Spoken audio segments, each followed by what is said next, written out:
Silakan. Pulang ke Malang juga boleh.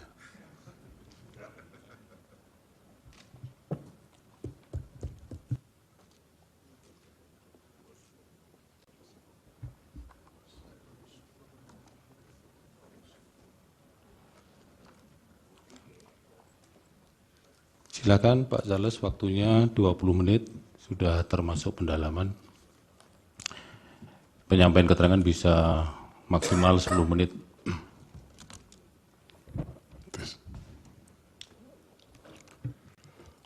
Terima kasih Yang Mulia. Assalamualaikum warahmatullahi wabarakatuh. Waalaikumsalam. Selamat pagi, salam sejahtera untuk kita semua. Om Swastiastu, Namo Buddhaya, salam kebajikan. Yang saya hormati, Yang Mulia Ketua, Yang Mulia Hakim Konstitusi, para termohon, pihak terkait, pemberi keterangan Bawaslu, dan juga para pemohon yang kami banggakan serta hadirin yang berbahagia. Izinkan saya memberikan keterangan ahli dalam kesempatan kali ini untuk menyampaikan 4 poin dari sekitar 30 halaman keterangan ahli yang kemudian sudah saya sampaikan. Pertama, menyangkut dengan keterbatasan ruang lingkup pelanggaran TSM dalam Undang-Undang Pemilu. Lalu yang kedua, wewenang Mahkamah memeriksa pelanggaran TSM di luar yang diatur dalam Undang-Undang Pemilu. Yang ketiga, termohon terbukti melakukan pelanggaran dalam tindak lanjut putusan Mahkamah Konstitusi. Lalu yang keempat, Mahkamah berwenang mendiskualifikasi peserta pemilihan umum presiden. Pertama, kelemahan mengenai ruang lingkup pelanggaran TSM dalam Undang-Undang Pemilu. Undang-Undang Pemilu sejatinya hanya mengatur 2 bentuk pelanggaran TSM. Pertama yaitu terkait dengan money politics, pasal 286 ayat 1. Lalu kedua, pelanggaran administrasi pemilu yang dilakukan, yang terjadi secara terstruktur, sistematis, dan masif. Dari 2 ini, dalam fakta persidangan, kalau kita juga rujuk kepada Undang-Undang Pemilu Kada, hanya mengenal 1 bentuk pelanggaran TSM, yaitu terkait dengan perbuatan money politics. Namun faktanya, di dalam persidangan Mahkamah beberapa putusan, baik pemilu kada maupun juga pilpres, Mahkamah telah memeriksa pelanggaran TSM di luar yang diatur dalam Undang-Undang Pemilu.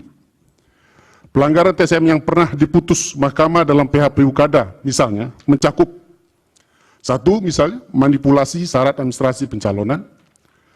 2, politik uang. 3, politisasi birokrasi. 4, kelalaian petugas atau penyelenggara pemilu. 5, manipulasi suara. 6, ancaman atau intimidasi. 7, netralitas penyelenggara pemilu. Lalu bagaimana dengan pilpres?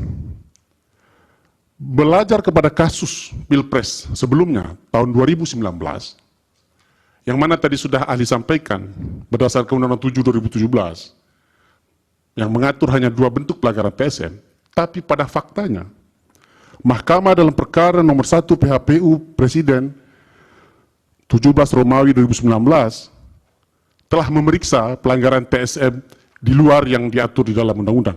Meskipun, ahli garis bawahi, meskipun tidak terbukti. Jadi bukan persoalan Mahkamah menyatakan dia tidak berwenang mengadili pelanggaran TSM tersebut, tapi lebih kepada tidak terbuktinya pelanggaran tersebut. Pertama, terkait dengan ketidaknetralan aparatur negara. Disebutkan di situ polisi dan intelijen. Lalu yang kedua, diskriminasi perlakuan dan penyalahgunaan penegakan hukum. Lalu penyalahgunaan birokrasi dan BUMN. Lalu penyalahgunaan anggaran belanja negara dan program pemerintah. Lalu penyalahgunaan anggaran BUMN. Pembatasan kebebasan media dan pers. DPT yang tidak masuk akal. Kekacauan situng KPU dalam kaitannya dengan DPT, serta dokumen C7 secara sengaja dihilangkan di berbagai daerah. Artinya, ada 9 dalil pelanggaran TSM yang pada waktu itu, pemilu 2019, disampaikan oleh para pemohon yang diperiksa oleh Mahkamah. Sekali lagi, meskipun itu tidak terbukti, tapi Mahkamah meneguhkan dan menyatakan bahwa Mahkamah berwenang untuk mengadili pelanggaran TSM di luar 2 ketentuan undang-undang tadi. Lalu Mahkamah akan masuk pada bagian terdapat kesalahan prosedur dalam tindak lanjut putusan Mahkamah Konstitusi. Sebagaimana putusan DKPP nomor 135, 136, 137, 141, yang mana ahli juga menjadi ahli pada perkara tersebut. Pertama, KPU melakukan penetapan pencalonan Prabowo Gibran sebelum mengubah peraturan KPU nomor 19/2023 dan itu sudah jamak diketahui oleh semua orang. Lalu yang kedua, KPU tidak melakukan konsultasi kepada DPR setelah keluarnya putusan MK sebagai kewajiban bagi KPU dalam mengubah PKPU akibat putusan Mahkamah Konstitusi pasal 75 ayat 4 Undang-Undang Pemilu junto pasal 10 ayat 2 huruf C PKPU 1 2022 sampai dengan berakhirnya masa pendaftaran tanggal 25 Oktober 2023. PKPU tentang tata cara pembentukan peraturan dan keputusan di lingkungan Komisi Pemilihan Umum menjadi rujukan kita untuk menentukan apakah tahapan pembentukan PKPU ini sudah sesuai dengan ketentuan perundang-undangan yang dibuat sendiri oleh KPU. Lalu yang ketiga, KPU tidak mempedomani ketentuan PKPU 1 2022 tentang tata cara pembentukan peraturan dan keputusan di lingkungan Komisi Pemilihan Umum dalam pembentukan PKPU tindak lanjut putusan MK pasal 10 ayat 2 huruf C. Lalu yang keempat, PKPU 23 2023 hanya merevisi pasal 13 dari PKPU 19 2003 dan tidak mengubah pasal 18 PKPU 19 2023 yang memuat berkas-berkas administratif yang harus dilampirkan sebagai syarat pencalonan. Ahli menjelaskan di sini bahwa PKPU 19 2023 hanya mengubah ketentuan menambahkan pasal berdasarkan tafsir dari Mahkamah Konstitusi terkait dengan usia atau pernah menjabat sebagai pejabat negara yang dipilih melalui pemilu atau kepala daerah yang sedang atau telah pernah menjabat. Nah, PKPU ketika direvisi hanya mencantumkan syarat bagi kepala daerah yang sedang menjabat, tapi usianya belum 40 tahun. PKPU ini hilaf atau alpa, ataukah disengaja, tidak merevisi syarat administratif apa yang kemudian harus dipenuhi bagi orang yang pernah menjadi kepala daerah atau pernah menjadi anggota DPR, DPRD, DPRD Provinsi Kabupaten Kota, atau anggota DPD yang usianya belum 40 tahun jika hendak dicalonkan menjadi calon presiden. Dalam kesaksian ahli di DKPP, ini terbukti sebagai tindakan tidak profesional dari KPU. Kenapa? Semata-mata revisi PKPU 19 2023 hanya diperuntukkan bagi Gibran. Kenapa? Karena dia tidak melaksanakan secara utuh apa yang sudah ditafsirkan oleh putusan MK, yaitu putusan 90 2023. Lalu KPU menetapkan berita acara di tanggal 28 Oktober 2023 yang menurut KPP terbukti sebagai tindakan tidak profesional yang semestinya dibuat pada saat pendaftaran berkas pencalonan. Ini menjadi tanda tanya. Kenapa? Karena kemudian pendaftaran sudah dilakukan sebelum tanggal 25 oleh pasangan 1, pasangan 2, dan pasangan 3, tapi berita acaranya dibuat pada tanggal 28 Oktober. Dan ini terbukti di dalam sidang DKPP sebagai sebuah tindakan unprofesional. Selanjutnya, Mahkamah menjadi berwenang untuk memeriksa dan memutus dugaan pelanggaran yang dilakukan oleh KPU, mengingat meskipun terdapat putusan DKPP ternyata tidak memberikan dampak apa-apa bagi termohon maupun pasangan calon Prabowo Gibran. Mahkamah dapat melakukan diskualifikasi sebagaimana telah Mahkamah lakukan terhadap pasangan calon yang tidak memenuhi syarat formil terkait prosedur pencalonan yang bersangkutan. VD, putusan Mahkamah Konstitusi 132, 135 terkait dengan perkara Sabuar Jua. Akhirnya kesimpulan, Mahkamah Konstitusi memiliki peranan yang sangat penting dan strategis untuk menyelamatkan demokrasi konstitusional Indonesia. Dalam konteks pemilu 2024, khusus untuk dimensi kecurangan pelanggaran pemilu yang dibawa oleh pemohon ke Mahkamah Konstitusi menjadi suatu keniscayaan untuk diperiksa dan diuji secara faktual dengan kualitas pembuktian yang mendalam oleh Mahkamah Konstitusi. Pembuktian untuk kecurangan pemilu menjadi sangat penting dalam memastikan apakah hasil pemilu yang sudah didapatkan oleh para peserta pemilu, khususnya untuk calon presiden dan wakil presiden, bersumber dari sebuah kompetisi pemilu yang fair, sesuai dengan aturan main dan berjalan di atas proses pengawasan dan penegakan hukum yang profesional, jujur, dan adil. Dalam hal terdapat dalil tentang kecurangan di dalam tahapan pelaksanaan pemilu yang dimohonkan kepada Mahkamah, apalagi praktik kecurangan itu sama sekali belum diperiksa dan diputus oleh Bawaslu, termasuk juga sudah diperiksa dan diputus oleh Bawaslu, menjadi penting bagi Mahkamah Konstitusi untuk memastikan proses penanganan di Bawaslu sudah berjalan sesuai dengan prinsip penyelenggaraan pemilu yang jujur dan adil. Demikian Yang Mulia. Baik, Mahkamah Konstitusi. Terima kasih Pak Charles. Keterangan ahli ini mirip dengan keterangan ahli pertama. Masih perlu ada pendalaman? Silakan. Iya, Yang Mulia, ada 2 pendalaman yang kami akan lakukan oleh Saudara Sitrido dan Saudara Duke Ari. Silakan, satu-satu pertanyaan. Terima kasih, Yang Mulia. Sebagaimana disampaikan oleh ahli Bapak Dr. Charles Mabura, Undang-Undang Pemilu membatasi pelanggaran TSM menjadi 2 jenis. Salah satunya adalah pelanggaran terhadap tata cara, prosedur, atau mekanisme yang berkaitan dengan administrasi pelaksanaan pemilihan umum sebagaimana diatur dalam pasal 463 ayat 1. Junto pasal 460 ayat 1 Undang-Undang Pemilu. Apakah nepotisme dan abuse of power yang dilakukan oleh Presiden terhadap, yang dilakukan oleh Presiden termasuk ke dalam kualifikasi jenis pelanggaran ini? Demikian, Yang Mulia. Silakan. Lanjutkan, Yang Mulia. Silakan. Singkat saja, pada ahli ya. Bagaimana pendapat ahli terkait tindak lanjut putusan Mahkamah Konstitusi yang kita kenal juga bersifat erga omnes, ya, terkait putusan 90. Apakah itu ditindaklanjuti melalui peraturan perundang-undangan terlebih dahulu atau bisa langsung digunakan? Itu pertama.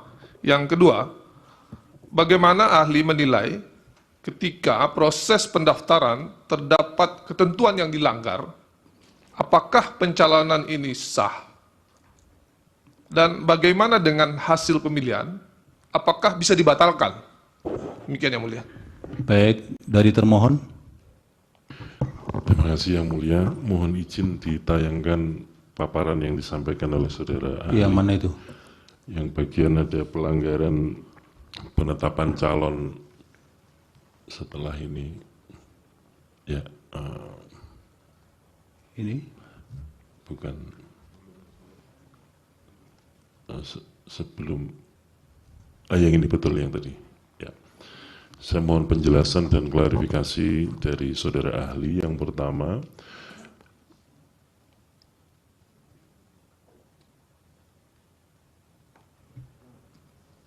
soal sebelum yang ini. Penetapan calon. KPU melakukan penetapan pencalonan Prabowo Gibran sebelum mengubah peraturan KPU nomor 19 tahun 2023 sebagai tindak lanjut putusan MK. Pertanyaan saya yang pertama adalah, mohon saudara ahli dijelaskan peraturan KPU nomor 19 itu diundangkan kapan? Kemudian yang kedua, penetapan berkaitan dengan itu, kemudian peraturan KPU sebagai perubahan dari peraturan KPU nomor 19 tahun 2023 itu diundangkan kapan, dan kemudian kapan penetapan pasangan calon. Maksud saya berdasarkan data itu supaya bisa diambil kesimpulan yang sesuai dengan fakta. Yang kedua, next slide berikutnya. KPU menetapkan berita acara di tanggal 28 Oktober 2023 yang menurut DKPP terbukti sebagai tindak profesional yang semestinya dibuat pada saat pendaftaran berkas pencalonan. Walaupun sudah menjadi putusan dalam putusan DKPP, dan dalam persidangan juga kami jelaskan, kami jawab, dan kami sampaikan keterangan, kronologinya adalah pasangan calon yang kemudian menjadi nomor urut 1 dan nomor urut 3 itu mendaftar ke KPU pada tanggal 19 Oktober 2023. Kemudian pasangan calon yang kemudian menjadi nomor urut 2 itu mendaftarkan di KPU tanggal 25 Oktober 2023.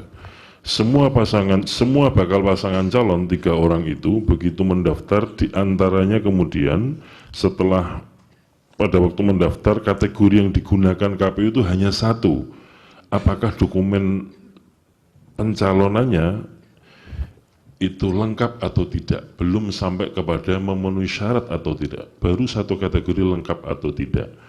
Dan begitu bakal pasangan calon dihadirkan mendaftarkan ke KPU, kemudian diberikan surat pengantar untuk pemeriksaan kesehatan ke rumah sakit yang telah ditetapkan, yaitu Rumah Sakit RSPAD Gatot Subroto. Faktanya adalah, Pertanyaan Bapak apa? ya, ini yang terakhir Pak, saya jelaskan dulu kronologinya karena disebutkan Iya. membuat berita. Nah, Iya, tapi gilirannya untuk bertanya, Pak. ya. Berita acara, hasil pemeriksaan kesehatan dari rumah sakit itu diserahkan kepada KPU pada hari Jumat tanggal 27 Oktober 2023. Dan itu menjadi salah satu dokumen persyaratan. Sehingga KPU baru dapat menerbitkan berita acara pendaftaran itu setelah diterimanya surat hasil pemeriksaan kesehatan. Sehingga dalam pandangan KPU, ketika KPU membuat berita acara pendaftaran, logisnya ya tanggal 28, bukan pada saat penerimaan pendaftaran. Walaupun sudah ada penilaian dari DKPP. Pertanyaan saya, apa pendapat ahli tentang KPU menerbitkan berita acara 28 Oktober 2023 setelah diterimanya hasil pemeriksaan semua bakal pasangan calon. Terima kasih. Dari pihak terkait,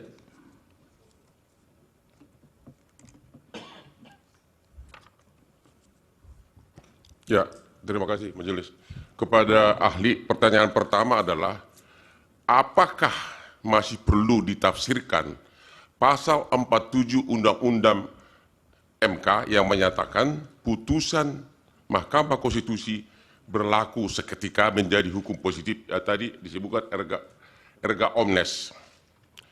Hal ini saya tanyakan terkait dengan pencalonan Gibran. Di putusan nomor 90 sudah jelas disebutkan syarat kepala daerah. Kemudian itu sudah dites lagi dalam putusan nomor 145. Putusan 145, Mahkamah Konstitusi menyatakan itu sudah hukum positif. Pertanyaan terkait di sini, kalau sudah jadi hukum positif berarti sudah berlaku. Kalau sudah berlaku berarti syarat dalam peraturan PKPU 2003 tersebut sudah otomatis dirubah dengan putusan MK tersebut karena sudah otomatis berlaku. Hari ini saya tanyakan juga kepada ahli, baru-baru ini Mahkamah Konstitusi merubah pasal 310 ayat 1 KUH pidana, yaitu pencemaran nama baik. Kalau kita laporkan ke polisi sekarang pencemaran nama baik 310 ayat 1 sudah ditolak. Apakah Anda pernah melihat KUH pidana dibawa ke DPR untuk dirubah sesuai dengan putusan MK tersebut? Dan otomatis berlaku perubahan tersebut. pertanyaan Bapak apa? Ya, pertanyaan saya, itu sudah ada contoh nyata dalam praktek bahwa pasal 47 itu sudah diterapkan. Ya, jadi Bapak tidak bertanya. Pertanyaannya, apakah masih perlu ditafsirkan pasal 47 tersebut?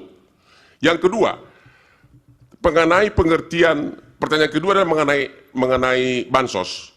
Dalam putusan nomor 01 disebutkan dari MK, yaitu tahun 2019, penalaran yang wajar saja tidak cukup alasan sebagai bukti money politik dalam pemilu. Apakah Anda setuju dengan pertimbangan majelis hakim tersebut? Terima kasih. Baik, dari Bawaslu cukup? Masih ada yang mulia?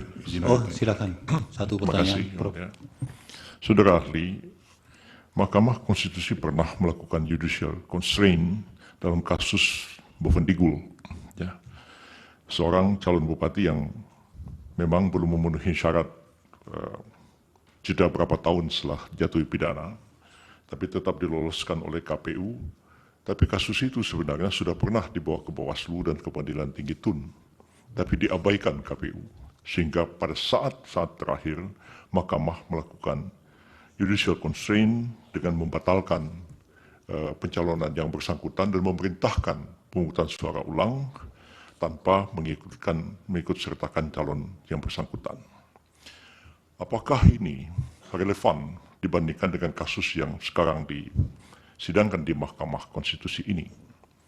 Kita mengetahui bahwa pencalon Pak Gibran itu telah diterima oleh KPU dan beberapa kali di-challenge, antara lain di-challenge dilawan di DKPP, di kode etik, tapi tidak ada satupun putusan dari Bawaslu maupun juga putusan dari pengadilan yang menyatakan itu adalah satu yang tidak sah tapi terus dilaksanakan oleh KPU. Kalau dua hal ini diperbandingkan, menurut saudara, tanpa adanya satu putusan dari pengadilan atau putusan dari Bawaslu yang dilampaui oleh KPU, apakah cukup alasan Mahkamah Konstitusi itu untuk mendiskualifikasi pasangan calon yang apakah dan memerintahkan pemungutan suara ulang tanpa mengikut sertakan calon yang bersangkutan.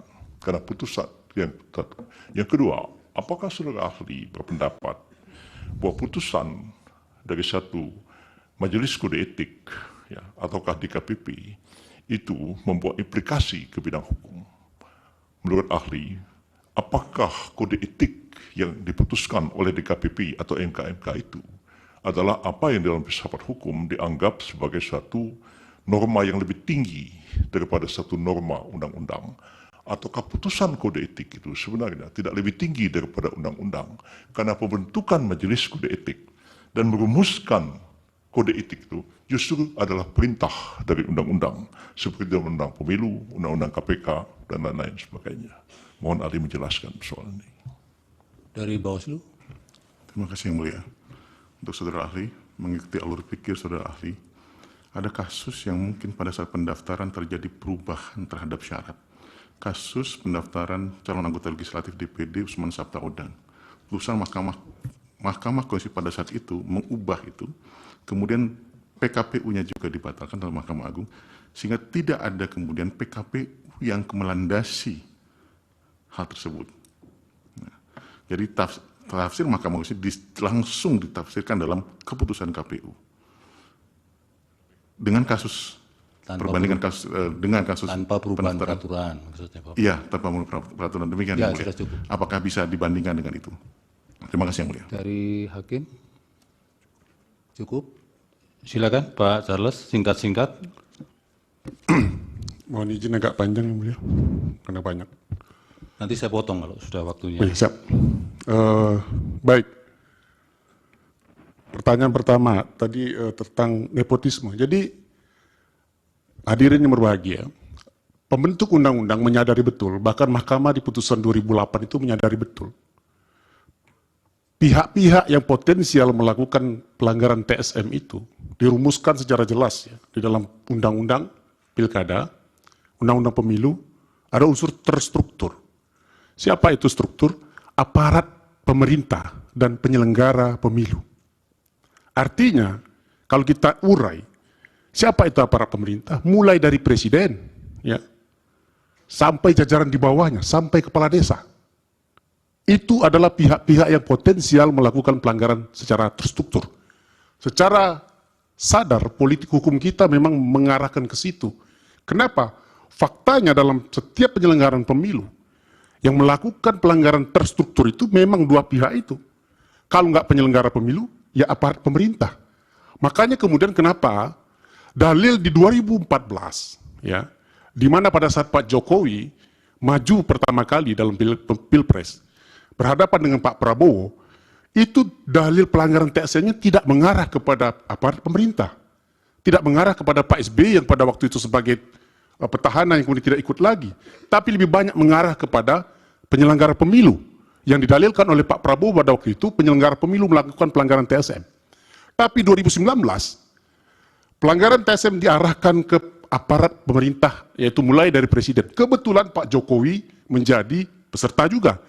2024, Pak Jokowi tidak menjadi peserta, tapi tetap pelanggaran TSM itu diarahkan juga ke beliau selaku pimpinan tertinggi dari pemerintah kita. Dan ini sudah menjadi patsunnya, dan sudah menjadi praktik juga, dan sudah menjadi fakta di dalam perkara-perkara yang pernah diputus oleh Mahkamah, baik di level pilkada maupun di level pilpres. Tadi saya sudah katakan, bukan Mahkamah tidak memeriksa perkara itu, bukan Mahkamah tidak menyatakan bahwa dia tidak berwenang, bukan Mahkamah menyatakan dia tidak berwenang, tapi lebih kepada tidak terbuktinya dugaan pelanggaran TSM pada saat 2019. Lalu bagaimana dengan 2024? Mahkamah sudah melakukan, mohon maaf ini prosedural, judicial activism, bukan judicial restraint. Bahwa dalam hal Bawaslu, KPU, termasuk DKPP, tidak melaksanakan tugasnya. Kenapa? Karena unsur berikutnya dari pelanggaran terstruktur itu adalah penyelenggara pemilu. Sehingga meskipun ada putusan DKPP, ada putusan KPU, ada putusan Bawaslu, ada proses yang sudah selesaikan di Bawaslu, baik sudah ada putusannya, belum ada putusannya, atau belum diperiksa oleh Bawaslu, Mahkamah kemudian dapat memeriksa itu. Kenapa? Untuk membuktikan unsur terstruktur itu. Jangan-jangan para penyelenggara pemilu secara kolektif bahasa undang-undang bersama-sama sudah melakukan pelanggaran pemilu, sudah melakukan pelanggaran asas-asas pemilu itu. Disitulah esensinya kenapa kemudian secara sadar kita mengatakan untuk terjadinya pelanggaran TSM, untuk bisa diperiksanya pelanggaran TSM, Mahkamah Konstitusi bukanlah lembaga pembanding dari putusan Bawaslu, bukanlah upaya banding, bukanlah upaya kasasi semacam itu, tapi memeriksa secara keseluruhan terhadap fakta-fakta persidangan. Tapi lebih kepada bagaimana kemudian fakta itu bisa diperiksa dan dibuktikan dalam persidangan yang mulia ini. Terkait dengan yang disampaikan oleh pertanyaan berikutnya, erga omnes.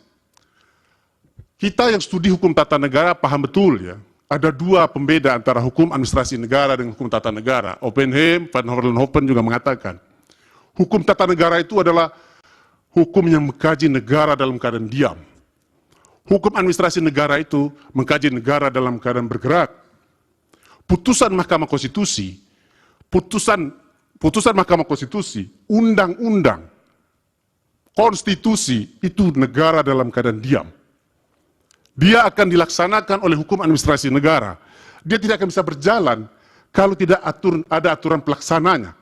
Disitulah esensi dari peraturan PKPU itu dibentuk lebih lanjut. Pertanyaan dari Bawaslu, apakah selalu harus ada tindak lanjut putusan PKPU? Bukan harus dibentuk dalam suatu undang-undang, bukan harus merevisi undang-undang. Putusan MK erga omnes terhadap undang-undang, tapi dia butuh aturan lebih lanjut di tingkat teknis. Saya simulasikan, kalau saya sebagai kepala daerah, pernah menjadi kepala daerah, belum berusia 40 tahun, lalu saya akan didaftarkan sebagai calon presiden dan wakil presiden, apa syarat administratif yang harus saya penuhi? Kalau kepala daerah yang sedang menjabat, undang-undang sudah mengatur. Surat izin, pemberitahuan izin kepada presiden, itu cukup dilampirkan. Tapi kan perintah putusan 90 itu bukan hanya kepala daerah yang sedang menjabat. Bagaimana? Apa yang harus saya lampirkan? Undang-undang mengatakan, warga negara Indonesia, apa bukti administratifnya? KTP, itu diatur di PKPU. Sedemikian pentingnya peraturan PKPU itu, kenapa kalau tidak ada itu, maka dia tidak akan bisa dilaksanakan. Dan disinilah kehilapan PKPU 23/2023, yang tidak mengatur secara komprehensif turunan lebih lanjut dari putusan 90 itu.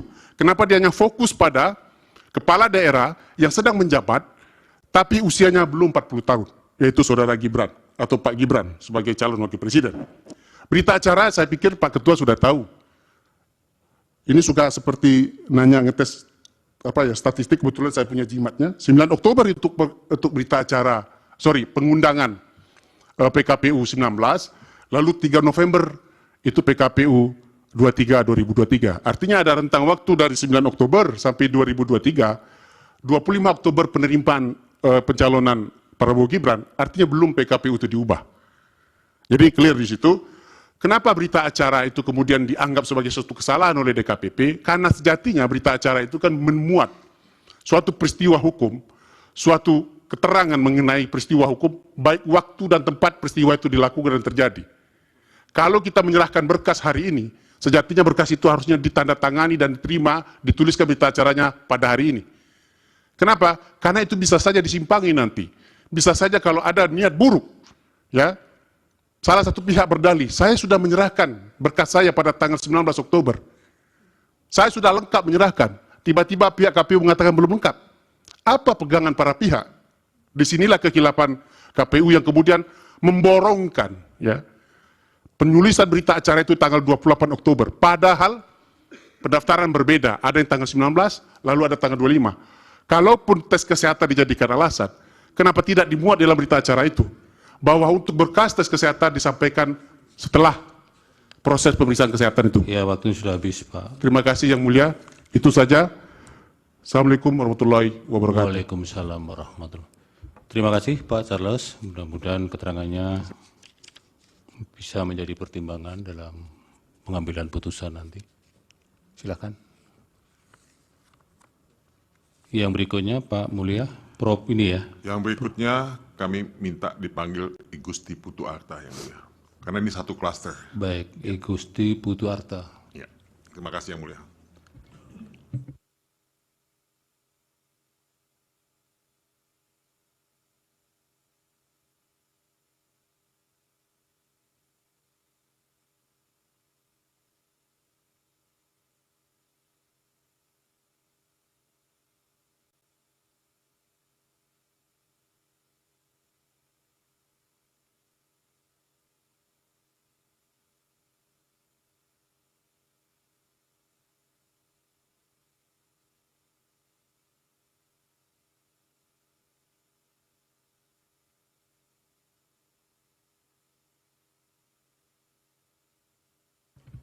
Silakan Pak, langsung ke podium, mendekat ke prinsipal, kuasa hukum.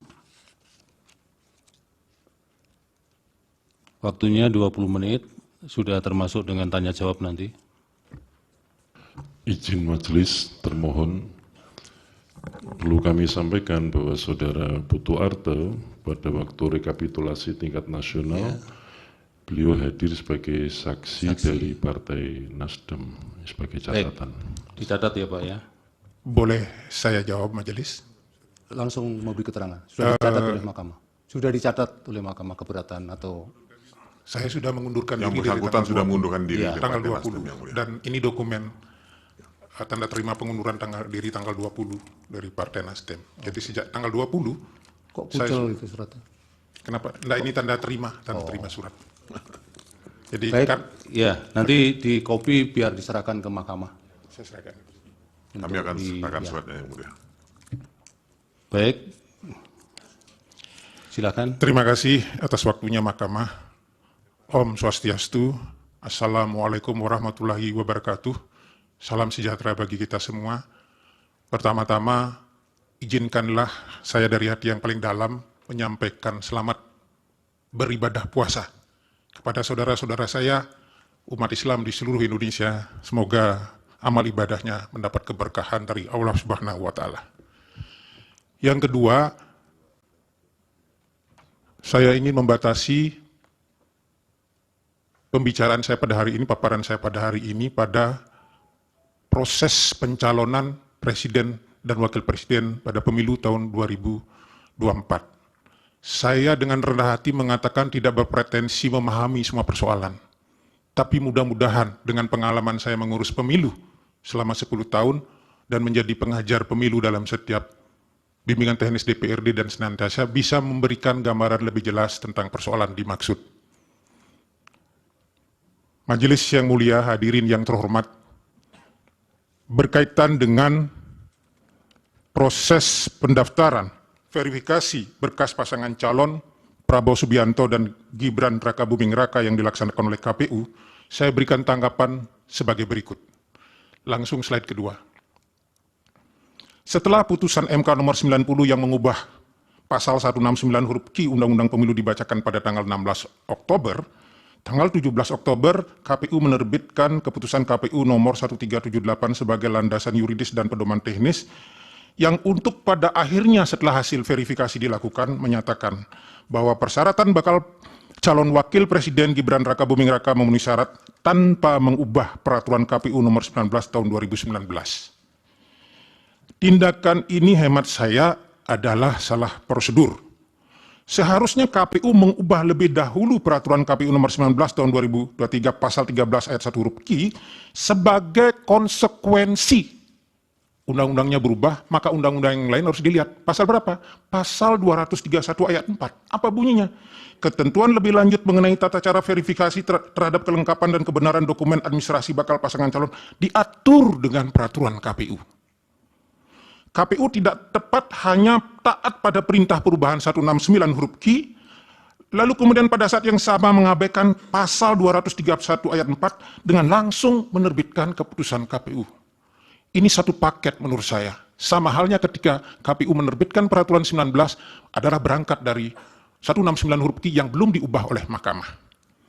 Selain melanggar pasal 231 ayat 4 Undang-Undang Pemilu, penerbitan keputusan KPU 1378 itu juga melanggar peraturan KPU nomor 1 tahun 2022 tentang tata cara pembentukan peraturan dan keputusan di lingkungan Komisi Pemilihan Umum pasal 30 ayat 2 yang menjelaskan bahwa dalam pengajuan rancangan keputusan KPU, Biro Penyusun melakukan penyelarasan terhadap peraturan KPU. Faktanya, materi keputusan KPU 1378 soal syarat umur tidak selaras dengan peraturan KPU nomor 19 tahun 2023. Yang kemudian konsideran menimbangnya di keputusan itu nyantel ke peraturan nomor 19 padahal isinya berbeda. 2. KPU telah melakukan pelanggaran prosedur dalam penerbitan dan penyerahan berita acara penerimaan pendaftaran bakal pasangan calon presiden dan wakil presiden Prabowo Gibran yang diterbitkan tanggal 27 Oktober. Seharusnya diterbitkan pada hari dan setelah selesai pendaftaran, yaitu tanggal 25 Oktober. Penerbitan berita acara pendaftaran yang dilakukan pada hari yang berbeda adalah pelanggaran terhadap keputusan KPU nomor 1378 bab 4 huruf D angka 2 yang berbunyi, dalam dokumen persyaratan pencalonan dinyatakan lengkap dan memenuhi persyaratan pencalonan serta dokumen persyaratan bakal pasangan calon dinyatakan lengkap, KPU memberikan lampiran 1 Romawi tanda penerimaan dalam kurung model penerimaan titik pendaftaran titik PPWP tanda hubung KPU kepada bakal pasangan calon. Kewajiban KPU memberikan tanda penerimaan pendaftaran pada hari yang sama bagi pasangan calon yang pemenuhan syarat pencalonan dan atau syarat calon belum lengkap berdasarkan keputusan KPU 1378 bab 4 huruf D angka 4, bakal pasangan calon wajib melengkapi dan mendaftar kembali pada masa pendaftaran, yaitu tanggal 19 sampai tanggal 25. Ini bermakna apa? Apabila tanda penerimaan pendaftaran diberikan setelah habis masa pendaftaran dan ternyata kemudian salah satu dokumennya belum lengkap, maka hilanglah hak bakal pasangan calon untuk bisa mendaftar kembali dan melengkapi pada tanggal 25 itu. Itu ininya, kunci dari persoalan masalah berkas tadi. 3. Dalam rentang waktu di antara tanggal 25-28 Oktober 2023 pada masa pendaftaran dan verifikasi berkas pasangan calon Prabowo Gibran, KPU seharusnya mengirim surat pemberitahuan hasil verifikasi dokumen syarat pencalonan dan persyaratan calon, khususnya poin tentang syarat umur minimal bakal calon presiden paling rendah 40 tahun dan menyatakan Gibran berdasarkan ketentuan peraturan KPU nomor 19 tahun 2003 pasal 13 ayat 1 huruf Q belum memenuhi syarat. Lalu selanjutnya bakal pasangan calon memiliki kesempatan melakukan perbaikan berkas mengacu pada ketentuan peraturan KPU 19/2023. Namun langkah ini tidak dilakukan oleh KPU karena dalam tahapan ini sekali lagi keputusan KPU nomor 1378 tidak tepat dipakai sebagai alas hukum. 4. Tindak lanjut pertimbangan hukum putusan MK yang menyatakan bahwa putusan ini mulai berlaku pada pemilihan umum presiden dan wakil presiden tahun 2024. Seharusnya tetap direspon oleh KPU dengan prosedur tahapan mekanisme perundang-undangan yang berlaku tanpa mengabaikan, menihilkan, atau mengurangi urutan-urutan prosedur sebagaimana ditentukan oleh peraturan perundang-undangan. Bahwa atas tindak lanjut yang prosedural sesuai dengan mekanisme dan peraturan perundang-undangan, ternyata peraturan KPU hasil perubahan baru bisa diundangkan misalnya setelah selesai pencalonan. Bukanlah ranah dan tanggung jawab KPU untuk dipersalahkan apabila ada orang per orang yang tidak dapat mendaftar sesuai dengan putusan MK nomor 90. Wewenang KPU adalah menindaklanjuti putusan MK sesuai dengan tahapan, waktu, dan prosedur sebagaimana diatur dengan peraturan KPU nomor 1 tahun 2022 tentang tata cara pembentukan peraturan dan keputusan di lingkungan Komisi Pemilihan Umum. Sebagai perbandingan, Majelis Hakim yang mulia, dapat diuraikan kebijakan dan sikap KPU dalam menindaklanjuti putusan Mahkamah Agung nomor 28P/Hum/2003 dalam perkara uji materi terpidana politik.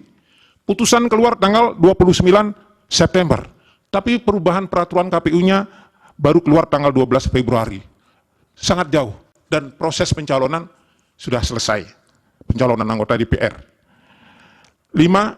Dewan Kehormatan Penyelenggara Pemilu pada putusan nomor 135 dan seterusnya menyatakan bahwa KPU terbukti melanggar kode etik, pasalnya tidak saya sebutkan lagi. Pemicu pelanggaran etik itu adalah prosedur yang dilakukan dalam proses pendaftaran, verifikasi, dan penetapan pasangan calon Gibran yang tidak berkepastian hukum, tidak profesional, dan melanggar prosedur yang ditetapkan dalam peraturan perundang-undangan. Jadi kalau boleh saya konstruksikan, idealnya ketika bicara prosedur ini, undang-undang muncul, maka peraturan KPU nomor 19 muncul, maka harus keluar juknis majelis yang berangkat dari peraturan KPU 19 ini. Kapan? Karena pendaftaran tanggal 16, pengumuman pendaftaran tanggal 16, paling manis 1 minggu sebelumnya, agar bisa disosialisasikan dengan stakeholder. Ini kerangka hukumnya. Nah, kemudian begitu ada putusan MK nomor 90 tanggal berapa? Tanggal 17, KPU sudah benar menindaklanjuti.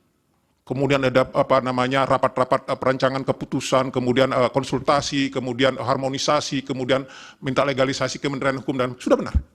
Sampai kemudian keluarlah peraturan KPU pada tanggal 3. Namun yang tidak match-nya itu adalah kok tiba-tiba nyelonong SK KPU 1378 ini, cantelannya ke 19. Ini yang nggak match itu. Jadi maksud saya kalau coba bercanda sedikit, ini kan sebetulnya anak tiri yang coba dikawinkan ke peraturan 19 sebagai ibu kandung gitu. Padahal ibu kandungnya 1378 ini ada di tanggal 3 November. 3 November. Jadi setelah tanggal 3 November begitu peraturan KPU 23 itu keluar, barulah keluar keputusan KPU yang 1378 itu karena turunan dari perubahan putusan MK. Artinya apa? Untuk pengantar sudah cukup, Pak. Ya. Pendalaman tanya jawab dari pihak-pihak. 1 menit saja. Silakan. 1 menit ya. Ya. Mengakhiri keterangan ini saya ingin menegaskan 2 hal. Pertama, sebagai mantan penyelenggara pemilu, saya tetap menaruh rasa hormat, apresiasi, dan empati kepada jutaan penyelenggara pemilu di seluruh Indonesia yang sudah mendedikasikan tenaga dan pikirannya untuk bangsa dan negara. Yang kedua, semoga pandangan kritis saya hari ini bisa memperbaiki kehidupan demokrasi dan pemilu kita di masa depan. Jauh dari syahwat pikiran orang per orang yang tidak memiliki rasa malu. Terima kasih. Wassalamualaikum warahmatullahi wabarakatuh. Baik. Om, Santi Om. Baik, Pak Putu, dari kuasa hukum pemohon ada yang mulia. Silakan. Terima kasih yang mulia. Saya hanya sedikit saja setelah mendengar paparan dari saudara Putu, saudara ahli, saya menangkap ada deviasi, ada penyimpangan. Tadi disebutkan misalnya karena PKPU nomor 19 tahun 2003 belum diubah. Seharusnya berkas yang disampaikan kepada KPU itu mesti dikembalikan. Betul. Ini menurut ahli.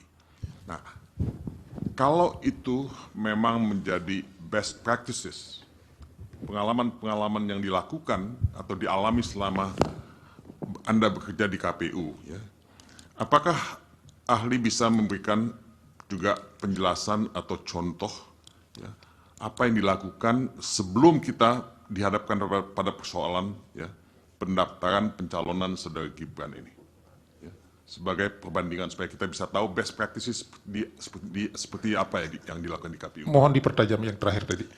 Enggak, saya hanya ingin, karena ada deviasi, saya ingin minta ya Anda menjelaskan pengalaman KPU berdasarkan pengalaman empirik Anda di KPU, ya, mengenai best practices ini supaya kita bisa melihat begini loh urutan-urutannya, kronologisnya begini. Ini sejarahnya, pengalaman empiriknya seperti ini di KPU. Jadi kita punya pemahaman yang lebih clear, lebih jelas, ya, lebih jernih, ya. Itu aja, terima kasih. Terima kasih. Satu lagi yang mulia, ada dari kolega saya, saudara Sira Prayuna. Silakan, Pak Sira. Terima kasih yang mulia. Saya kira ahli ini tadi menjelaskan anatomi tentang kekeliruan, ketidakcermatan, atau ketidakmampuan dalam menafsir sebuah undang-undang atau putusan MK, dan itu sudah dijelaskan dengan gamblang. Saya kira saya tidak perlu melakukan pendalaman lagi. Nanti biar teman-teman yang lain dari pihak pemohon terkait atau pihak Bawaslu bertanya. Terima kasih yang mulia. Dari termohon ada pertanyaan?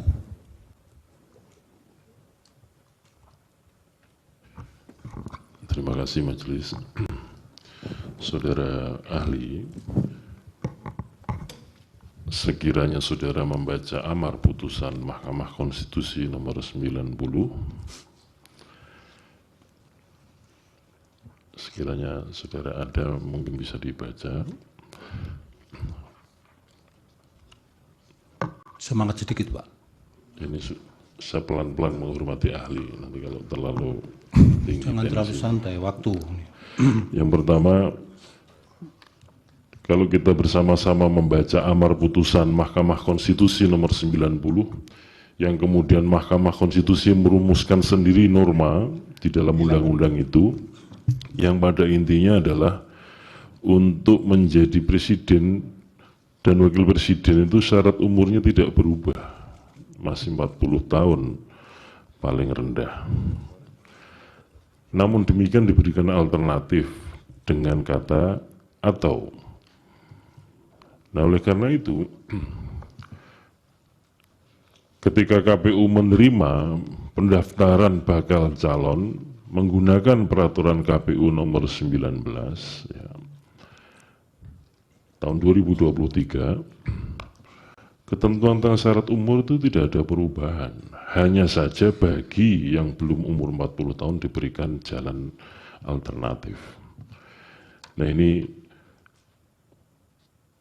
dalam pandangan saudara ahli tadi yang berkali-kali menyatakan KPU salah menafsirkan, pertanyaannya, ketika ketentuan tentang syarat umur berusia paling rendah 40 tahun di peraturan KPU nomor 19 tahun 2023, itu dalam pandangan KPU digunakan untuk menerima dokumen persyaratan atau menerima pencalonan yang kemudian kategorinya adalah apakah dokumen syaratnya lengkap atau tidak.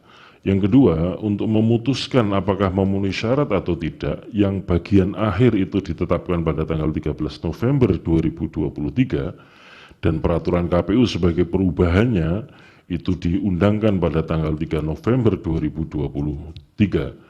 Artinya sudah menggunakan ketentuan yang dilakukan perubahan menyesuaikan norma di dalam Pertanyaannya apa, Pak? Pertanyaan Bapak. Ya, pertanyaan saya, karena ahli tadi mengatakan bahwa KPU salah prosedur, pertanyaan Ya, saya nanti Bapak kan punya ahli, punya saksi juga, bisa untuk mengkanter itu kalau tidak benar. Ya, karena beliau menyatakan itu kan saya bertanya. Yang kedua, di dalam Undang-Undang Pemilu, pasal 227, berkaitan dengan dokumen persyaratan yang harus disampaikan kepada KPU, itu ditentukan bahwa salah satunya adalah surat keterangan kesehatan dari rumah sakit pemerintah yang ditunjuk oleh KPU. Ini menurut undang-undang. Kemudian itu pun dirujuk kembali di dalam PKPU nomor 19 tahun 2023 pasal 13 bahwa salah satu dokumen yang harus diterima KPU ketika melakukan pendaftaran adalah surat keterangan kesehatan dari rumah sakit yang ditunjuk oleh KPU. Nah, kalau hasil pemeriksaan kesehatan disampaikan kepada KPU pada tanggal 27 Oktober 2023, kemudian KPU membuat berita acara pada tanggal 28 Oktober 2023, dan untuk semua dokumen syarat yang lain sudah diperiksa KPU dinyatakan lengkap, pertanyaannya adalah apakah KPU melanggar prosedur membuat berita acara tanggal 28 Oktober?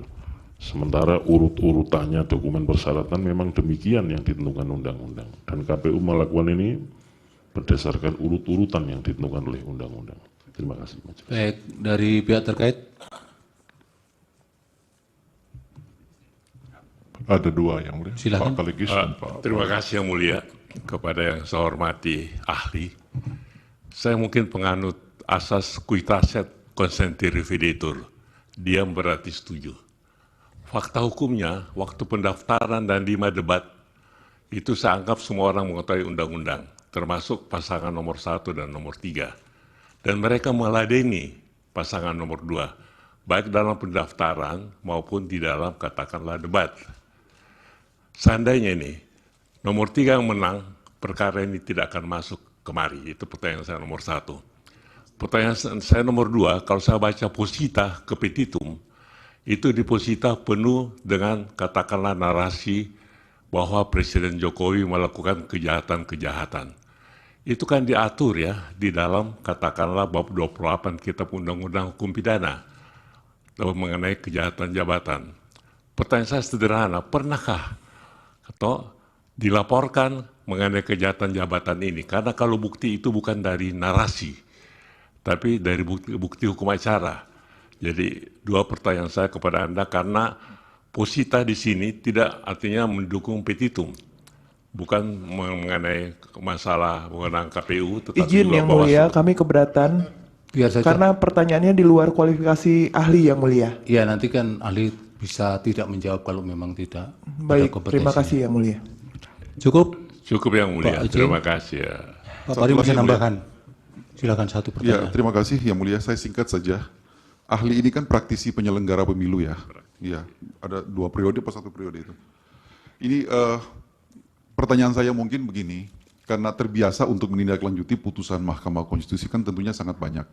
Banyak lembaga-lembaga negara, penyelenggara pemerintahan ini yang menindaklanjuti putusan MK, langsung memperlakukan atau juga ada yang membutuhkan tindak lanjut dengan pengubahan bagian tertentu daripada regulasi yang sifatnya teknis. Saya ambil contoh saja sebelum Anda menjawab. Kemarin yang paling terkini adalah putusan Mahkamah Konstitusi tentang perpanjangan masa jabatan atau akhir masa jabatan kepala daerah. Ada sekitar 5 kepala daerah. Itu automatically langsung berlaku. Termasuk salah satunya adalah Gubernur Maluku. Itu tidak membutuhkan penjabaran atau perubahan peraturan Menteri Dalam Negeri, tapi langsung berlaku norma yang telah dinyatakan konstitusional bersyarat itu langsung berlaku. Nah, sebagai penyelenggara praktisi penyelenggara pemilu selama ini, saya ingin bertanya, antara kedudukan status norma yang diputus oleh Mahkamah Konstitusi dengan norma regulasi yang diatur dalam PKPU itu, kira-kira mana yang menjadi kaidah yang harus segera dilaksanakan dan kira-kira mana yang sifatnya fakultatif yang boleh ditindaklanjuti dengan pengubahan atau tidak gitu kan? Karena ini kan diberlakukan karena berkaitan dengan hak konstitusional orang untuk mencalonkan diri sebagai calon wakil presiden. Lalu Anda mengatakan tadi bahwa ada persoalan yang sangat serius karena tidak ada perubahan PKPU itu bisa mengakibatkan kebatalan seseorang atau pencalonan seseorang itu bisa dinyatakan batal.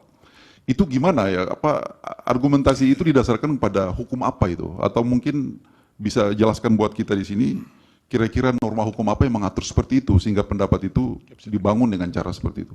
Demikian. Terima kasih. Dari Pak Oso cukup? Dari Hakim? Silakan Pak Putu dijawab.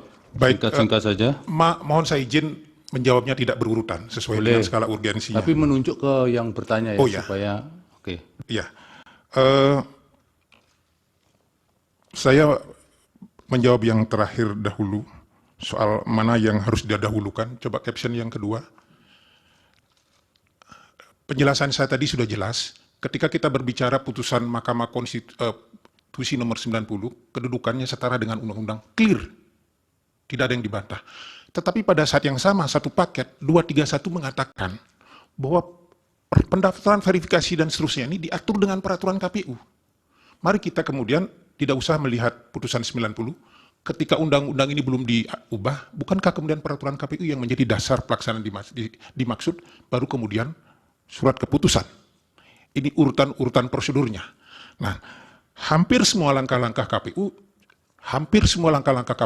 dengan urutan-urutan semacam itu. Karena apa? Karena regulasi KPU ada namanya Peraturan KPU nomor 1 tahun 2020 tentang tata cara pembentukan peraturan perundang-undangan yang mengatur soal itu.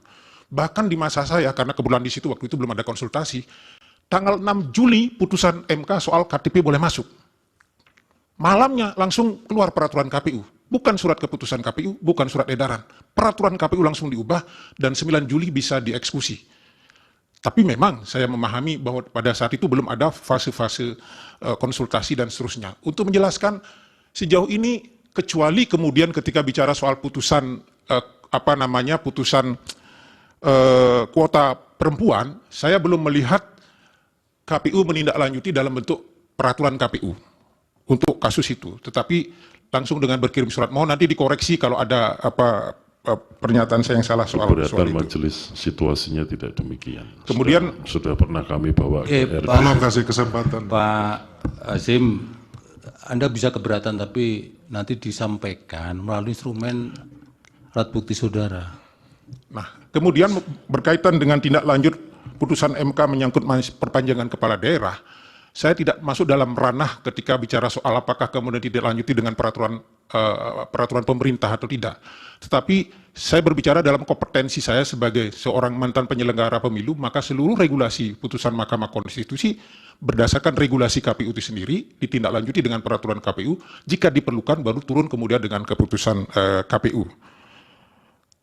Kemudian menyangkut masalah termohon berkaitan dengan pertanyaan soal berita acara tanggal 28, saya mungkin masuk dulu dengan berita acara tanggal 27 yang saya sebutkan sebagai sesuatu yang salah. Kenapa? Kalau kemudian argumentasinya bahwa tanggal 26 itu baru pemeriksaan kesehatan, tanggal 27 baru diberikan tanda terima, maka itu tadi saya sampaikan di angka 4, bab 4, huruf D, hak pasangan calon manakala misalnya kemudian ada yang tidak lengkap, menjadi kemudian hilang gara-gara tidak bisa mendaftar kembali pada masa pendaftaran sampai tanggal 25. Itu yang pertama. Yang kedua, di angka 5-nya, bab 4, huruf D, angka 5, itu ternyata mungkin karena tidak detail membaca, praktek di lapangan salah, dikecualikan untuk syarat kesehatan. Jadi artinya ketika tanggal 25 itu, tanggal 19 itu memberikan berkas, lengkap tidak berkas, ya sudah kasih berita acara, bahwa di situ tidak ada syarat kesehatan, itu dikecualikan, dikembalikan. Itu muncul itu di angka 5, bahwa dikecualikan untuk syarat kesehatan, karena betul, setelah itu akan ditindaklanjuti dengan pemeriksaan kesehatan di rumah sakit. Maka inilah yang kemudian, betul, saya tidak bantah, Ketua termohon mengatakan tanggal 28 lah baru berita acara yang lengkap kemudian disampaikan. Apalagi kalau tanggal 28 itu sudah dilakukan verifikasi kebenaran dokumen, semuanya benar, memenuhi syarat, disampaikan. Tetapi benar juga bahwa tanggal 19, tanggal 25 itu hanya lengkap, ada apa tidak. Sehingga kalau ada yang orang mengatakan juga bahwa pada saat itu KPU sudah harus menolak Gibran, ya enggak juga. Harus diterima dulu, betul. Terima dulu Gibran. Nah, tapi karena alas hukumnya pasal peraturan KPU 19, setelah dilakukan verifikasi, pada masa, coba ini pada masa, slide pertama,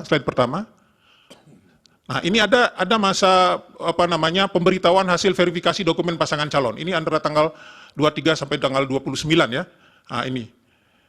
Inilah baru diberikan pasangan calon. Oh ternyata Mas Gibran, mohon maaf, ini sesuai dengan peraturan KPU nomor 19, ini tidak memenuhi syarat loh.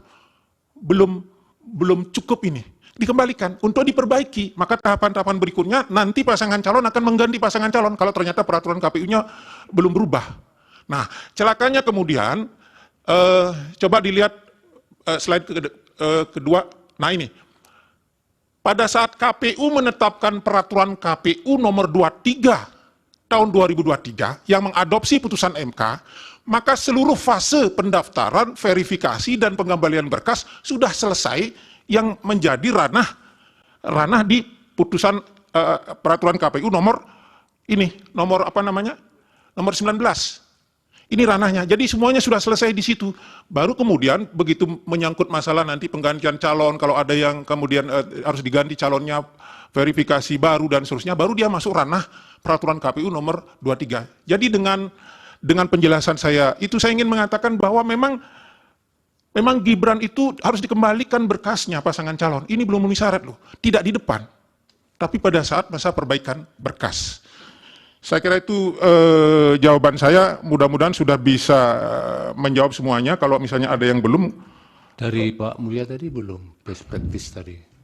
Ya, best practice tadi saya sudah sampaikan, sebetulnya secara implisit sudah penjelasan saya tadi sudah berurutan itu menjelaskan. Mencakup itu. Betul, mencakup itu bahwa pendaftaran, kemudian verifikasi dan terima kasih kalau begitu Pak Putu atas keterangannya, mudah-mudahan bermanfaat untuk Mahkamah Konstitusi.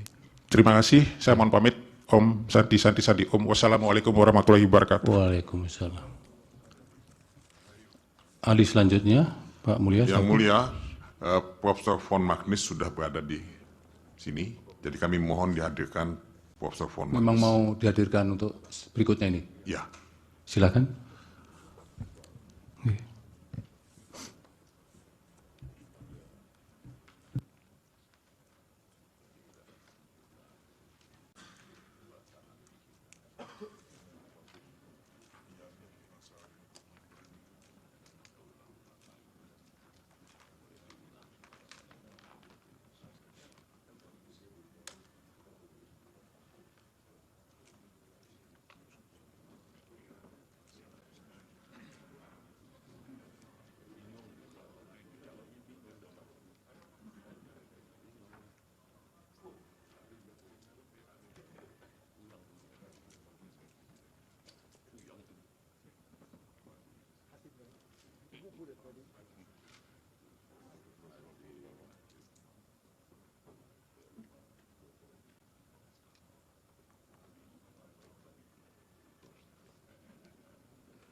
Mas Lupti suruh maju untuk disumpah dulu.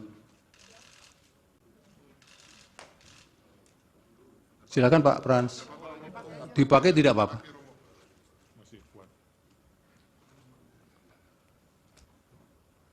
Menghadap sini, Bapak. Sebelum beri keterangan diwajibkan untuk mengucapkan lapas sumpah dulu, dan untuk itu dimohon Yang Mulia Bapak Daniel untuk memandu pengucapan sumpah. Baik, terima kasih Yang Mulia Ketua. Romo bisa konfirmasi nama lengkapnya, Romo? Baik, karena yang populer itu Romo Magnis Suseno, ya.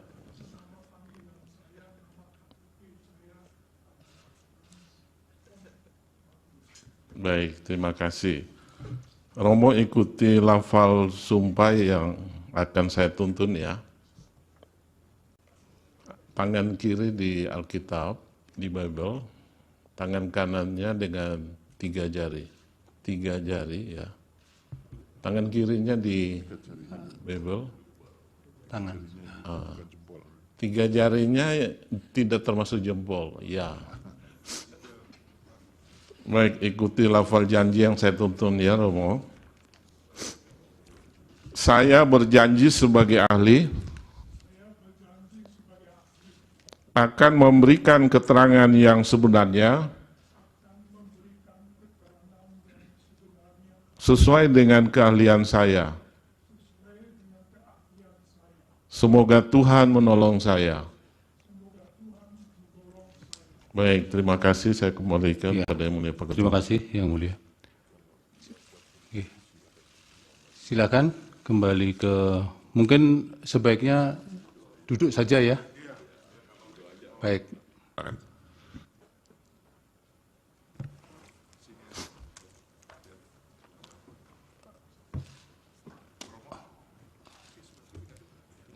Romo ada waktu sekitar 10 menit untuk menyampaikan pengantar, nanti mungkin ada tanya jawab dari para pihak.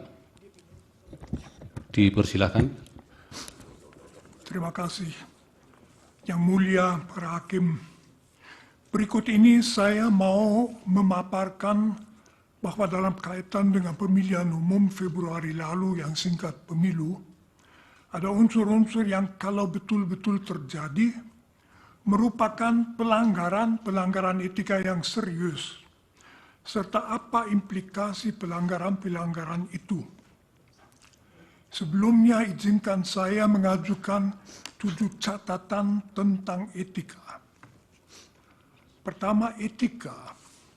Dengan etika dimaksud ajaran dan keyakinan tentang baik dan tidak baik sebagai kualitas manusia sebagai manusia. Etika membedakan manusia dari binatang. Binatang hanya mengikuti naluri-naluri alamiah, tetapi manusia sadar bahwa nalurinya hanya boleh diikuti apabila baik dan bukan tidak baik. Apakah seseorang itu baik atau buruk diukur dari apakah ia hidup secara etis atau tidak. 2. Hukum. Tuntutan-tuntutan paling dasar etika sejak ribuan tahun dituangkan manusia ke dalam ketentuan-ketentuan hukum. Misalnya larangan untuk menyiksa orang lain. Jadi tidak memperhatikan hukum yang berlaku dengan sendirinya merupakan pelanggaran etika. Saya tidak masuk masalah konsensus objekto. 3. Etika dan hukum. Agar manusia dinilai baik secara etis, tak cukup ia tidak melanggar hukum. Etika menuntut lebih, yaitu agar manusia selalu, juga apabila tidak ada ketentuan hukum, harus berbaik hati, jujur, caring, bersedia memaafkan, adil, bertanggung jawab, dan seterusnya. 4. Etika dan penguasa. Apalagi itu berlaku bagi seorang penguasa, misalnya seorang presiden. Tak cukup asal ia tidak melanggar hukum. Dari seorang presiden dituntut lebih. Presiden begitu berkuasa, ia bisa memberi perintah menentukan keselamatan dan kegagalan hidup dan mati seseorang. Agar kita mempercayakan diri ke tangan orang yang begitu berkuasa, agar kita merasa aman dengan dia, seorang presiden harus membuktikan diri sebagai orang yang baik, berwawasan kebangsaan, bijaksana, jujur, adil. Dari seorang penguasa tertinggi harus dituntut standar etika yang tinggi. 5. Etika dan presiden. Presiden adalah penguasa atas seluruh masyarakat. Oleh karena itu ada hal yang khusus yang dituntut daripadanya dari sudut etika. Pertama, ia harus menunjukkan kesadaran bahwa yang menjadi tanggung jawabnya adalah keselamatan seluruh bangsa. Segala kesan bahwa ia misalnya memakai kekuasaannya demi keuntungannya sendiri atau demi keuntungan keluarganya adalah fatal. Maka seorang presiden harus menjadi milik semua, bukan hanya misalnya milik mereka yang memilihnya. Kalaupun ia misalnya berasal dari satu partai, begitu ia menjadi presiden, segenap tindakannya harus demi keselamatan semua. Memakai kekuasaan untuk menguntungkan pihak-pihak tertentu membuat presiden menjadi mirip dengan pimpinan organisasi mafia. Di sini dapat diingatkan bahwa wawasan etis Presiden Indonesia dirumuskan dengan bagus dalam pembukaan Undang-Undang Dasar 1945. 6. Etika dan pemilu.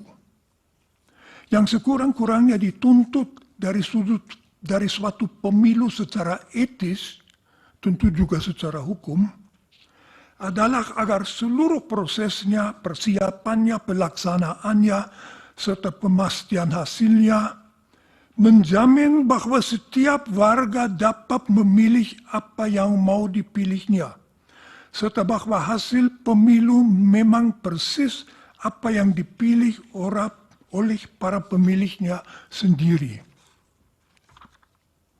7. Kegawatan pelanggaran etika.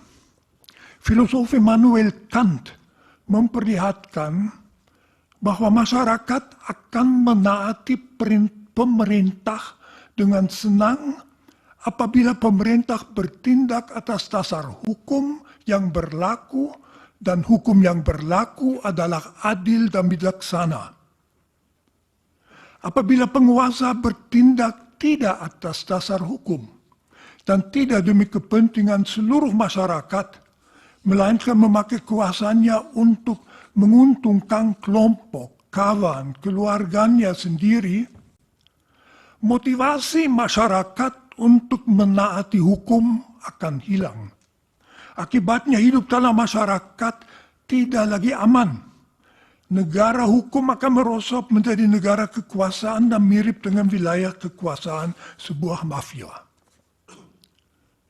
Sekarang saya ke bagian pelanggaran etika dalam kaitan dengan pemilu 2024. Pertama, pendaftaran Gibran Raka Buming Raka sebagai calon wakil presiden oleh Komisi Pemilihan Umum. Pendaftaran saudara Gibran sebagai cawapres oleh Dewan Kehormatan Penyelenggaraan Pemilu dinilai pelanggaran etika berat karena pendaftaran itu dilakukan meskipun Majelis Kehormatan Mahkamah Konstitusi menetapkan keputusan Mahkamah Konstitusi yang memungkinkannya sebagai pelanggaran etika yang berat. Sudah jelas, mendasarkan diri pada suatu keputusan yang diambil dengan pelanggaran etika yang berat merupakan pelanggaran etika berat sendiri. penetapan seseorang sebagai calon wakil presiden yang dimungkinkan secara hukum hanya dengan suatu pelanggaran etika berat juga merupakan pelanggaran etika berat. 2. Keberpihakan presiden dan misuse of power. Presiden boleh saja memberitahu bahwa ia mengharapkan salah satu calon menang. Tetapi begitu ia memakai kedudukannya, kekuasaannya untuk memberi petunjuk pada ASN, polisi militer, dan lain-lain untuk mendukung salah satu paslon, serta memakai kas negara untuk membiayai perjalanan-perjalanan dalam rangka memberi dukungan kepada paslon itu, ia secara berat melanggar tuntutan etika bahwa ia tanpa membeda-bedakan adalah presiden semua warga negara termasuk semua politisi. 3. Nepotisme. Kalau seorang presiden memakai kekuasaan yang diberikan kepadanya oleh bangsanya untuk menguntungkan keluarganya sendiri, itu amat memalukan. Karena membuktikan bahwa ia tidak mempunyai wawasan seorang presiden, hidupku 100% demi rakyatku, melainkan hanya memikirkan diri sendiri dan keluarganya. 4. Pembagian bantuan sosial. Bansos bukan milik presiden, melainkan milik bangsa Indonesia yang pembagiannya menjadi tanggung jawab kementerian yang bersangkutan dan ada aturan pembagiannya. Kalau presiden berdasarkan kekuasaannya begitu saja mengambil bansos untuk dibagi-bagi dalam rangka kampanye paslon yang mau dimenangkannya, maka itu mirip dengan seorang karyawan yang diam-diam mengambil uang tunai dari kas toko. Jadi itu pencurian, ya pelanggaran etika. Itu juga tanda bahwa ia sudah kehilangan wawasan etika dasarnya tentang jabatan sebagai presiden, yaitu bahwa kekuasaan yang ia miliki bukan untuk melayani diri sendiri, melainkan melayani seluruh masyarakat. 5. Dan terakhir, manipulasi-manipulasi dalam proses pemilu yang jelas. Kalau proses pemilu dimanipulasi itu merupakan pelanggaran etika berat karena merupakan pembongkaran hakikat demokrasi. Misalnya kalau waktu untuk memilih diubah atau perhitungan suara dilakukan dengan cara yang tidak semestinya. Praktek semacam itu memungkinkan kecurangan terjadi yang sama dengan sabotase pemilihan rakyat, jadi suatu pelanggaran etika yang berat. Terima kasih. Terima kasih, Romo. Dari kuasa hukum pemohon ada yang... Kami akan diwakili oleh Saudara Henry Yosodiningrat dan Saudara Andi Ignatius yang mulia. Silakan, Pak Henry. Terima kasih yang mulia.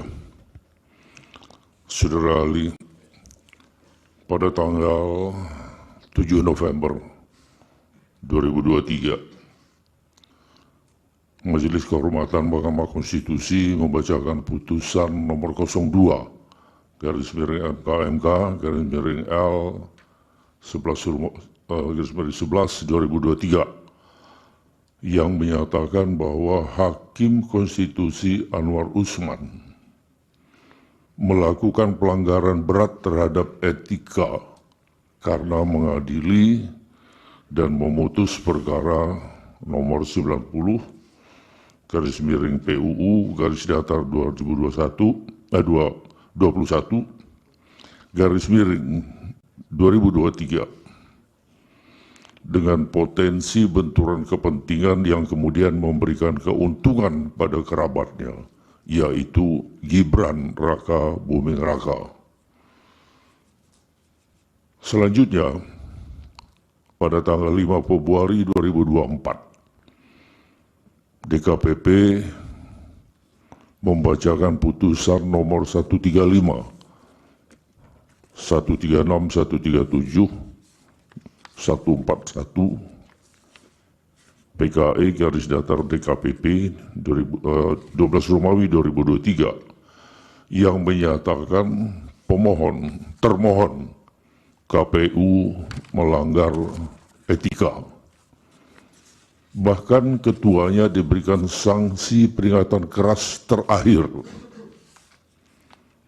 karena termohon menerima pendaftaran Gibran Rakabuming Raka tanpa terlebih dahulu melakukan perubahan peraturan KPU nomor 19 tahun 2023. Hal ini menunjukkan bahwa awal mula kontestasi Gibran Rakabuming Raka dalam Pilpres 2024 adalah pelanggaran etika berat. Menurut ahli, apakah dua pelanggaran etika ini hanya berhenti pada pernyataan dan sanksi etika saja? Atau kedua pelanggaran ini harus memiliki dampak lain dalam kehidupan berbangsa dan bernegara, dalam dunia yang nyata? Itu yang pertama. Kalau pelanggaran Romo nanti dikumpulkan dulu pertanyaan. oh ya, silakan. Baik. Saya lanjutkan pertanyaan. Baik. Maaf ya. Di dalam pembukaan Undang-Undang Dasar 1945 memuat kumpulan etika. Jika kedua bukti yang saya kemukakan di atas tadi, putusan DKPP dan MK-MK, itu kita diamkan saja, apakah ada dampaknya dalam kehidupan berbangsa dan bernegara? Dan apakah di kemudian hari akan menjadi sebuah presiden bagi orang yang tidak memenuhi syarat untuk berkontestasi? Cukup itu pertanyaannya. Baik, masih ada? Satu lagi yang mulia, Saudara Silakan. Terima kasih. Terima kasih Romo Ahli telah memberikan penjelasan yang terang benderang tentang pentingnya etika dalam kita melakukan kehidupan berbangsa dan bernegara. Menyambung pertanyaan rekan kami yang tadi. Pertanyaan selanjutnya adalah bagaimana analisa ahli terhadap legitimasi seorang pemimpin yang lahir dari suatu proses yang cacat secara etika. Dan yang kedua,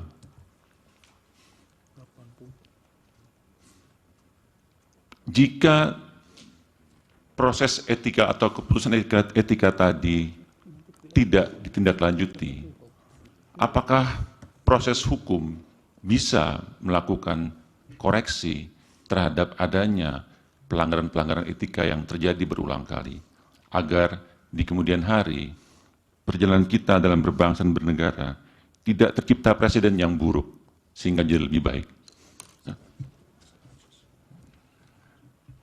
Cukup. Satu lagi yang mulai izin. Agak dipercepat. Baik. Kemudian yang menyangkut mengenai bansos yang lahir dari uang pajak yang dibayarkan oleh negara, yang kemudian dibagi-bagikan oleh presiden tanpa melibatkan pejabat kementerian yang berwenang untuk hal itu. Bagaimana ahli memandang tindakan presiden yang melakukan hal tersebut tanpa mempertimbangkan aspek etika ataupun malah hukum positif yang berlaku? Cukup yang mulia. Baik, dari termohon ada? Cukup? Pihak terkait? Saudara Hotman dan saya akan ajukan pertanyaan. Baik, silakan. Ya, terima kasih.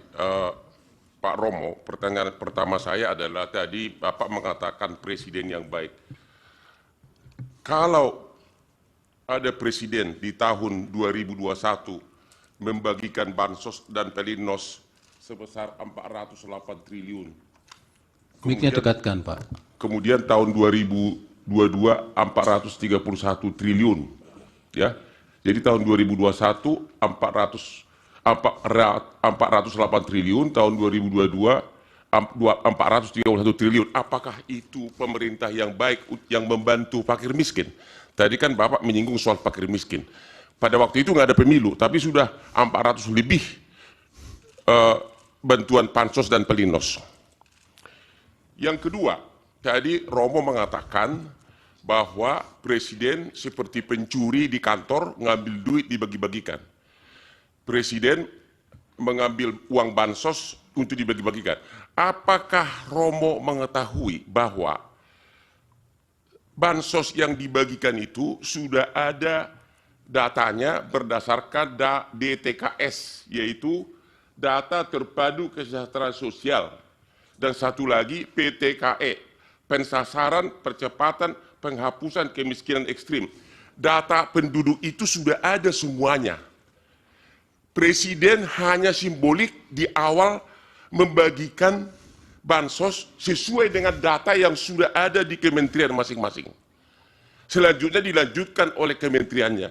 Jadi presiden tidak pernah membagikan bansos di luar data yang sudah ada, DTKS dan P3KE sesuai dengan data kementerian. Dari mana Pak Romo tahu bahwa presiden itu seolah mencuri dari uang bansos lain untuk dibagi-bagikan? Padahal Pak Romo tidak tahu praktek pembagian data itu sudah ada datanya lengkapnya. Data lengkapnya yaitu namanya KPM, Keluarga Penerima Manfaat. Namanya semua ada di situ. Mohon izin majelis karena ahli bukan ahli bansos atau... Ya sudah tadi pertanyaan sudah. Pertanyaan saya. Pertanyaan Pak Hotman yang kedua juga sudah bisa ditangkap Pak. Ya, karena tadi jangan kan diulang-ulang. Beliau mengatakan presiden seolah-olah pencuri mengambil uang untuk bansos, makanya saya tanya, itu dia tidak ambil tapi ada datanya semua. Iya, sudah. Terima kasih. Ya, baik. Dari Prof. Yusril. Terima kasih yang mulia. Saudara ahli,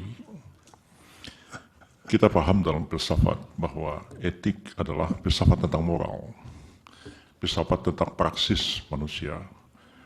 Apa yang dikatakan Immanuel Kant, du sollst nicht, apa yang harus, apa yang wajib, apa yang tidak wajib.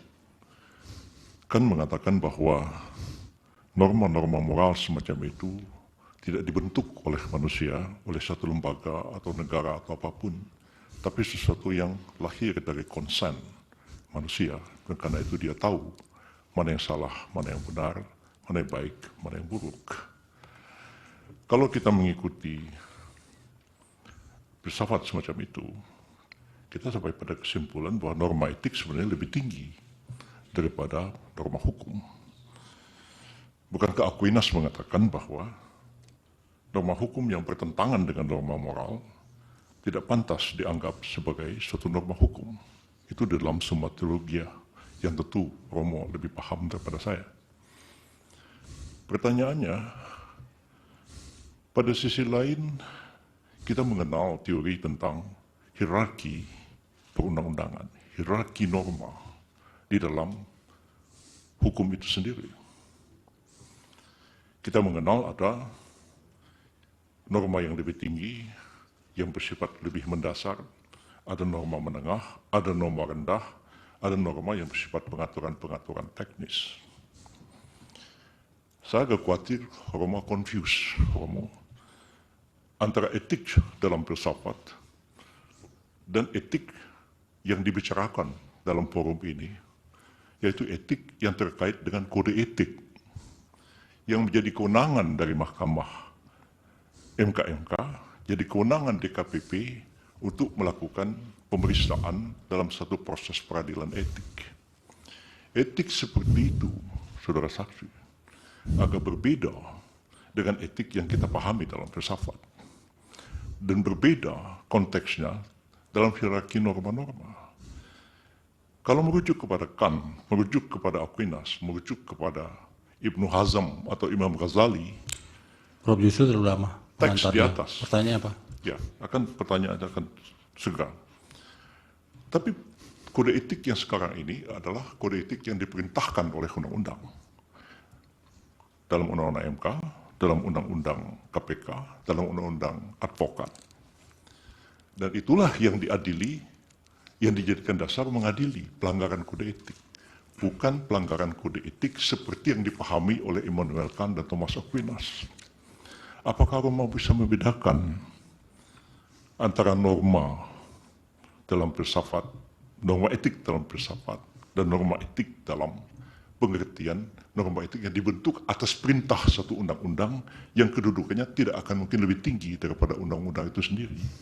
Persoalannya adalah, apakah pelanggaran etik dari filsafat membawa implikasi kepada penyelenggaraan negara harus begini seperti yang Romo katakan, ataukah pelanggaran kode etik sebagai code of conduct di dalam norma etik yang dijadikan dasar keputusan DKPP dan MKMK, apakah itu akan menggeser satu keputusan yang didasarkan atas norma undang-undang?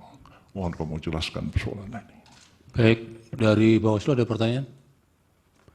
Dari Hakim yang mulia Prof. Farid, silakan. Baik, terima kasih Yang Mulia Ketua.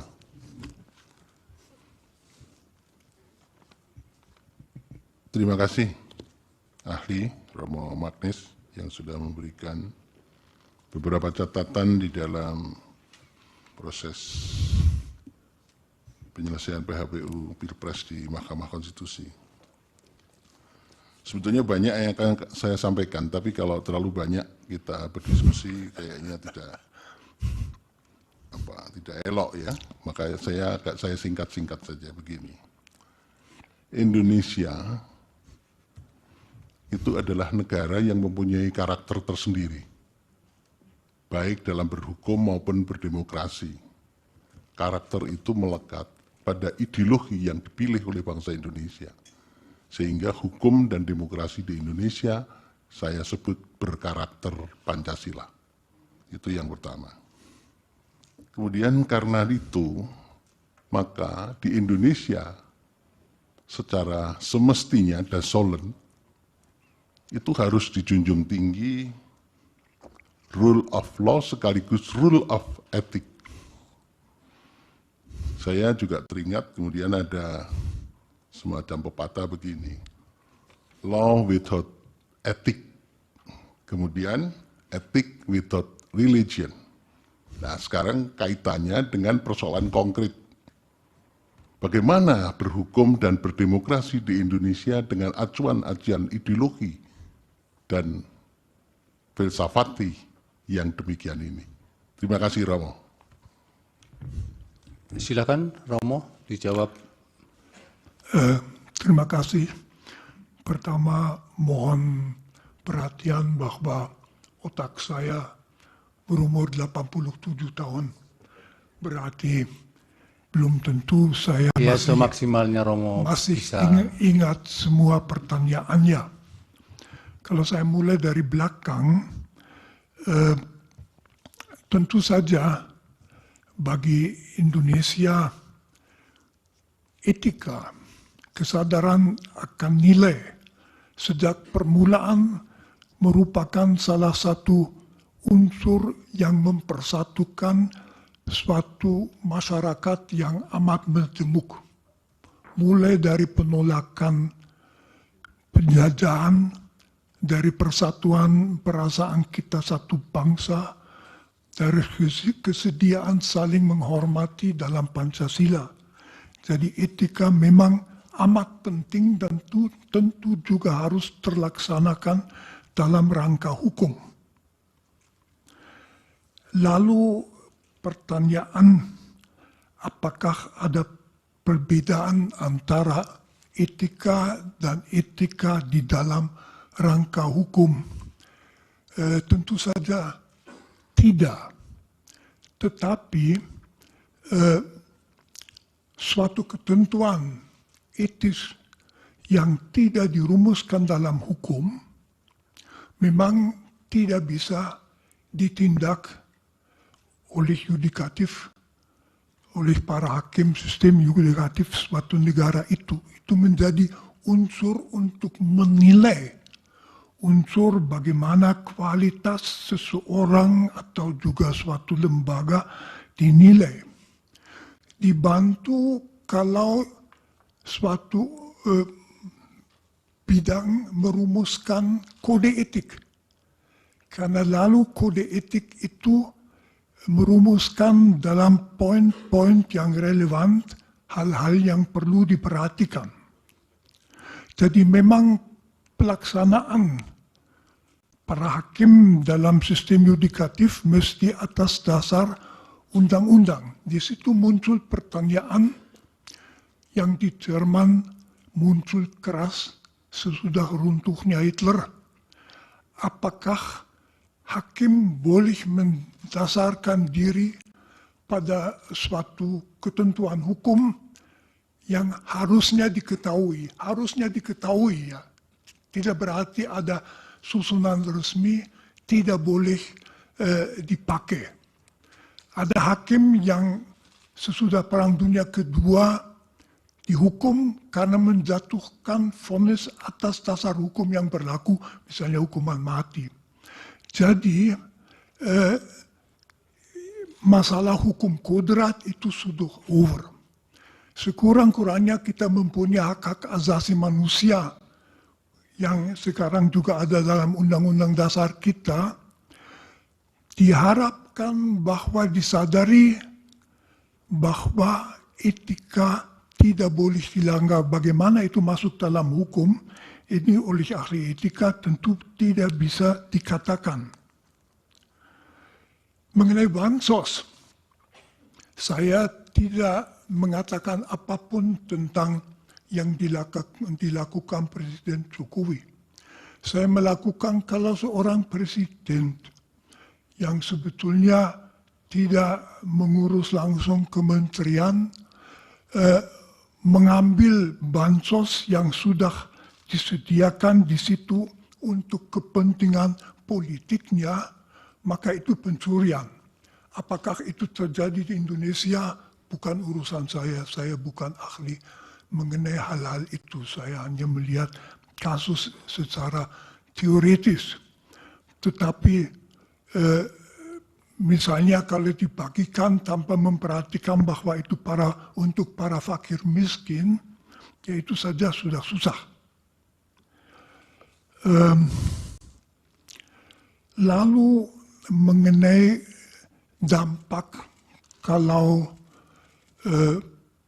pernyataan pelanggaran etika oleh Mahkamah Majelis Kehormatan diabaikan. Tentu saja itu memberi kesan bahwa asal ada kekuasaan, maka bukan hanya etika tetapi juga hukum tidak perlu diperhatikan. Jadi penguasa bisa mengatakan abaikan saja. Itu dengan sendirinya memperlemah sekali struktur negara seperti negara hukum. Indonesia itu adalah negara hukum dan mengabaikan pernyataan bahwa suatu keputusan merupakan pelanggaran etika yang berat. Saya dari sudut etika hanya bisa mengatakan merupakan sendiri pelanggaran etika yang berat, dan kalau masyarakat mengalami bahwa etika secara berat bisa dilanggar demi suatu tujuan politik, dengan sendirinya faham mengenai penguasa yang melakukan itu akan turun, akan ditaati karena dia berkuasa, tidak karena keyakinan lagi. Akibatnya, kalau mengikuti Immanuel Kant, Kant justru menunjukkan kalau suatu negara ditata menurut undang-undang yang adil dan bijaksana, tidak perlu usaha etika tinggi. Orang dengan sendirinya akan taat karena paling masuk akal hidup sesuai dengan undang-undang. Kalau sebaliknya negara tidak memperhatikan itu, orang secara etis tidak akan merasa melakukan apa-apa kalau tidak taat pada negara, hanya akan memperhatikan supaya tidak kena. Seperti di lalu lintas kalau kita dengan motor lawan arus itu pertimbangan. Etis itu tidak.